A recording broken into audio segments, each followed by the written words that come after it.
This is Sao Paulo. It's rush hour. Cars are everywhere. Like a sea of cars.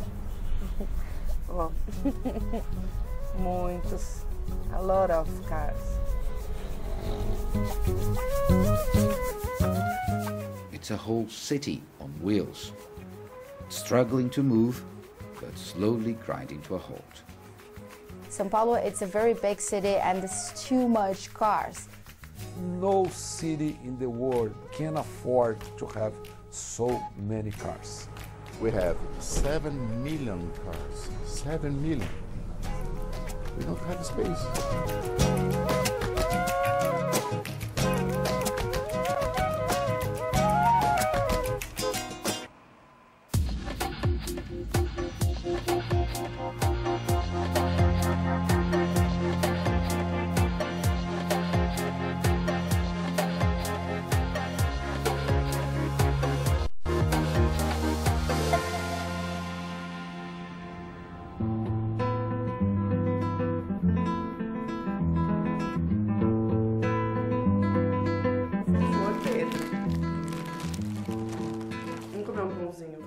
Mornings are not easy for working moms like Fabiana Crespo.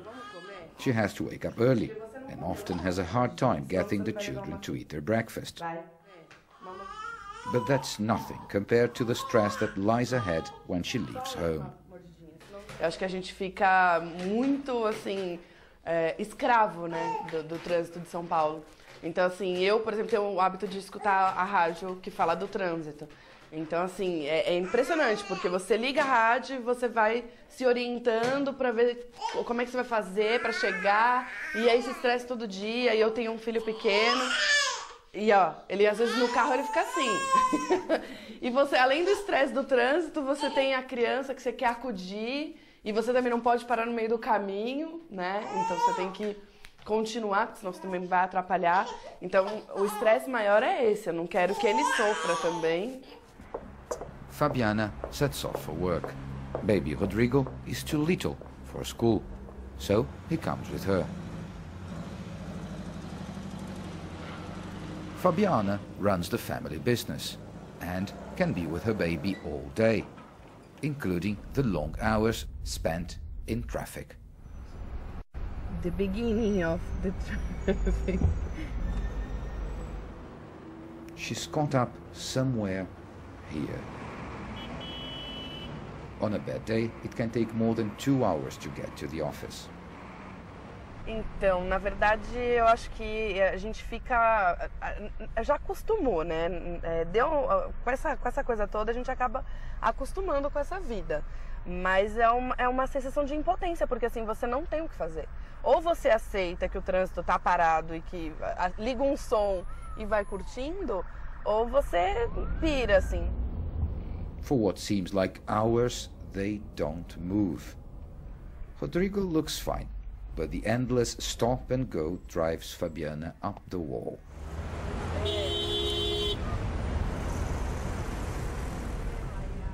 And there is nothing to do, except wait and turn on the radio. Meio-dia, 31 minutos. Sul-America Trânsito was an instant hit when it appeared 5 years ago. It's dedicated to reporting traffic jams, 24 hours a day. Listeners call in to report bad traffic or to share how they've managed to avoid it. Vitória Ribeiro is one of the reporters. Part of her job is to hit the streets to find the jams. That's quite easy. There's an accident and there's this SAMU as well. Oh yeah, the traffic and also an ambulance. Yes, there's an ambulance over there. See, it was a car and two motos. Two motorcycles. Yes. But Vitória also has to find alternative ways for their listeners to flee the gridlock. And that is very often an impossible mission. It's a war. Everybody is very selfish once they get in the car. The radio tries, the best to explain and try to teach everybody that everybody is in the same boat, and you have to pass through this. There's no way you can escape. Fabiana is already tired and stressed, and that's even before she has begun her day at work. For Rodrigo, it's all good. With Mom nearby, he promptly slips off the traffic. Perda de tempo que a gente tem no trânsito é um tempo que você poderia estar fazendo alguma coisa produtiva para o seu negócio. It has an impact on the cost of living in São Paulo. Everything will become more expensive. Economic activities, delivery of goods. This has a major impact in the city because if you have a truck and this truck cannot make more than 6 to 8 deliveries instead of 15 to 20, you need 2 trucks. Even so, in the middle of all this, there are some who found an opportunity.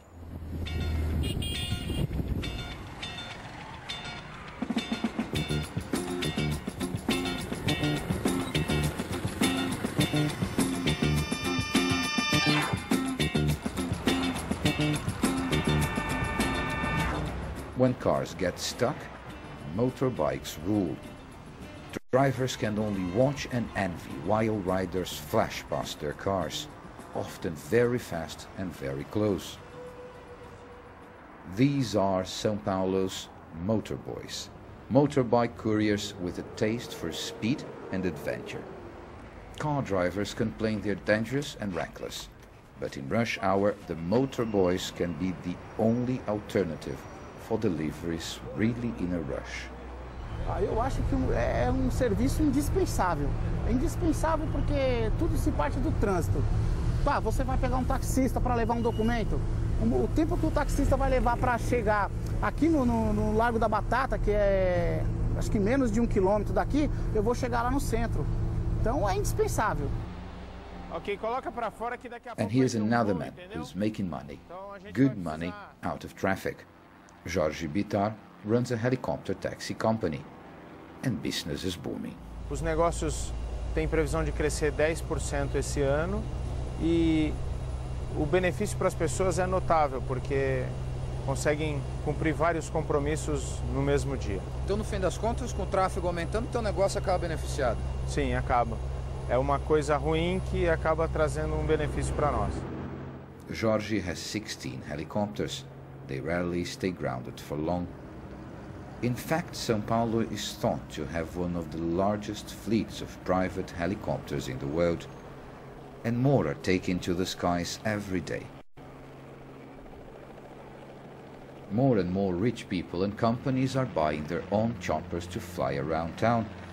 Demand for pilots is on the rise. They are flying people like Sérgio Alcebiades. He is wealthy, of course, but not super rich. He buys a monthly package of flight hours to hop between the many helipads of São Paulo. How long do you think it would take, more or less, to do this trip if you were driving in bad traffic? 1 hour and a half. How long it will take now? Just 10 minutes. That's not bad. Not bad. How does it feel? Good. Flying for him is not about fun or ostentation. It's a rather cold business calculation. As a corporate legal consultant, his hours are worth too much to be wasted in traffic. How the flight was? That's very good. Better than driving. Too much. Very much. Great. Thank you. Have a nice day at work. Thank you. Bye-bye. Back in the air, we took a look at what Sergio was escaping. Miles and miles of stationary traffic. Every day, hundreds of thousands of people get stuck in gridlock down there. And actually, it's only getting worse. The worst day so far, there was 250 kilometers of congestion in Sao Paulo. The gridlock is a big problem for drivers, but also an opportunity for poor street sellers who can pitch their products on foot while wheels aren't moving. A gente tem uns que ficam meio estressados, mas a maioria gosta da gente. Que também na realidade, quando tem um trânsito muito forte, né? Quando tem vendedor, quando vê a gente vendendo um carregador, o aparelho dele está desligado, ele fala, puxa vida, hoje chegou, tá precisando de você.